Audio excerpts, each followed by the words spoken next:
നട്ടുച്ചയ്ക്ക് നല്ല വിശന്നിരിക്കുന്ന സമയത്ത് ഓംപ്ലേറ്റും കൂട്ടിയ ഒരു ഊണ്. ആഹാ, നമ്മുടെ പഴയ ആ സ്കൂൾ ജീവിതം ഓർമ്മ വന്നില്ലേ? നമ്മുടെ അമ്മമാർക്ക് എപ്പോഴും നമുക്ക് സ്നേഹത്തോടെ തരാൻ പറ്റുന്ന ഒരു സംഭവം ഈ ഒരു ഓംപ്ലേറ്റും കുറച്ച് ചോറുമാണ്. ഇനി നല്ല നാടൻ ചോറും കറിയും തിന്നാനൊരാഗ്രഹം. എന്നാൽ പിന്നെ ആയിക്കോട്ടെ എന്ന് വിചാരിച്ചു. അപ്പോൾ പയറെടുത്തു. ഇത് നമ്മുടെ സ്കൂൾ ലൈഫിൻ്റെ ബാക്കിയാണ്. പയറെടുത്ത് നന്നായി ആഞ്ഞ് കഴുകണം. അല്ല, പയറെന്തിനാ ഇപ്പം ആഞ്ഞ് കഴുകുന്നത്? കാര്യമുണ്ട്. കല്ലടിയിൽ പോകാനാണ്. ഇനി തിന്നുമ്പോൾ കല്ല് കടിച്ചു എന്ന് പറയരുത്. അപ്പോൾ അറിയുന്നവർ ഇത് ശരിയാണോ എന്നുള്ളതിൽ കമൻറ്റ് ചെയ്യാൻ മറക്കരുത്. പിന്നെ ഒരു വറവ് വില വേണം. അതിന് വേണ്ടിയിട്ട് നമ്മൾ വെണ്ടയ്ക്കയും കോവക്കയും എടുത്തിട്ടുണ്ട്.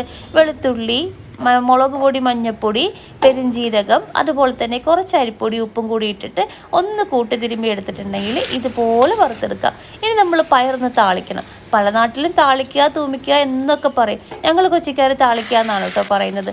ഇനി ഓംപ്ലേറ്റും കൂടി ആയ സംഗതി റെഡി. ഇനി ഇതിനൊക്കെ പുറമെ നല്ല പുളിയുള്ള ഒരു സംഭാരം കൂടി എടുത്തു വെച്ചു. ചൂട് ഓംപ്ലേറ്റും. ഇഷ്ടപ്പെട്ടെങ്കിൽ